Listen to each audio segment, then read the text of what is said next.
भव्य और ऐतिहासिक, मेरे बच्चों में बोल रहा, ऐतिहासिक शैक्षणिक संस्थान के इस प्रांगण में उपस्थित जितनी भी शिक्षिका बहनें हैं और बेटा जितनी भी छात्राएं यहाँ पर बैठे, बेटा सभी को मेरा नमन, सभी को मेरा नमस्कार और सभी बच्चियों को मेरा आशीर्वाद। बेटा 10 मिनट मैं आपसे बात करूंगा। मैं आप ही के जिले का रहने वाला हूं। मेरा नाम डॉक्टर कुलदीप मलिक है। बेटा मुजफ्फरनगर जिले के अंदर खरड़ फुगाने के पास में एक गांव है, गांव का नाम करोता महाजन, वो मेरा पैतृक गांव है। गढ़ी सखावतपुर में मैं पैदा हुआ और मैं बड़े गर्व के साथ इस बात को कह रहा कि कभी मेरे मम्मी पिताजी भी, जैसे बहन जी यहाँ पे खड़ी, इतनी सारी बहनें खड़ी, मेरे मम्मी पिताजी भी कभी मुजफ्फरनगर के अंदर शिक्षक हुआ करते थे।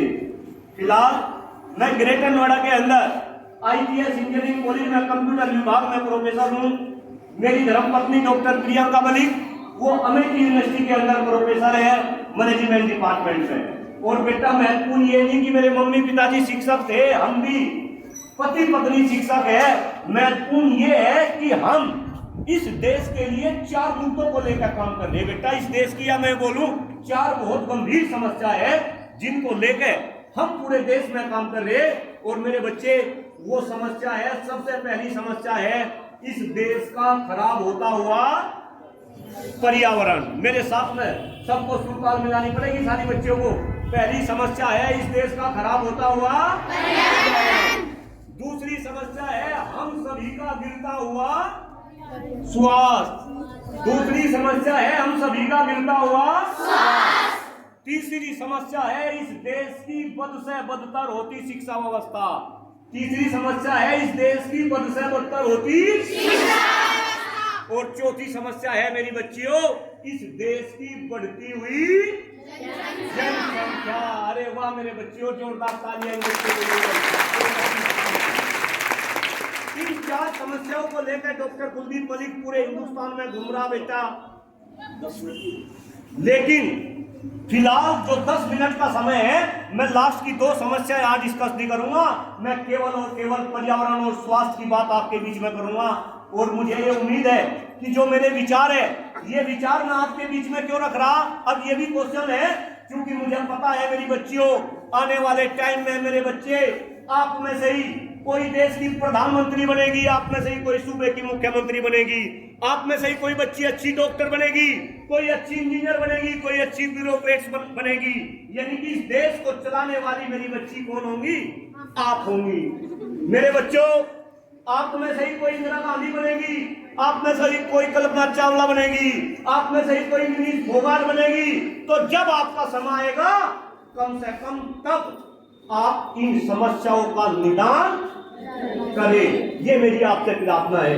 इस वजह से मैं आपके बीच में बोल रहा।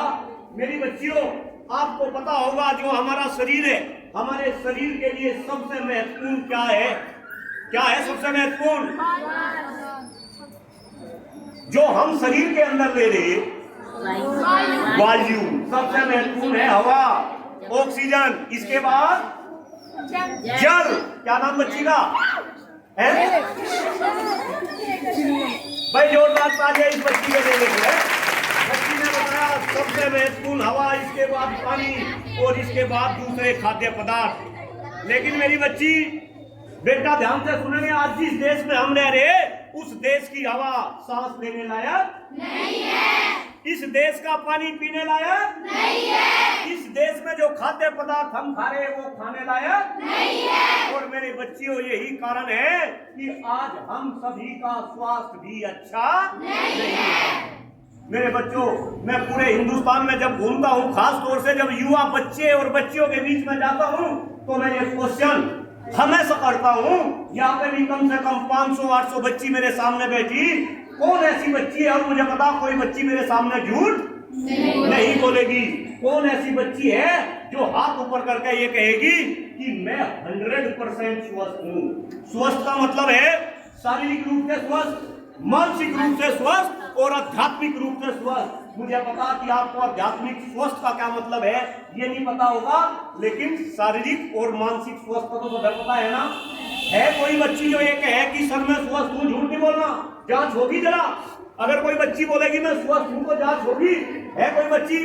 उठाओ अपना हाथ, उठाओ हाथ। और बेटा इस वीडियो के माध्यम से जरा देश के नेता, देश के लोग और खास तौर से मैं तो खुला चैलेंज करता हूं देश के प्रधानमंत्री और सूबे के प्रधानमंत्री, ये देखें कि अगर इस देश के युवा स्वस्थ है और मैं पूरे हिंदुस्तान में घूमता हूं मेरे बच्चों, आज ये डॉक्टर कुलदीप मलिक का डाटा है कि पूरे देश में 80 से लेकर 90% बच्चे अस्वस्थ हैं। अब आप मुझे बताओ, जिस देश के युवा अस्वस्थ हो उस देश के प्रधानमंत्री इस देश को विश्व गुरु बनाने की बात करते हो।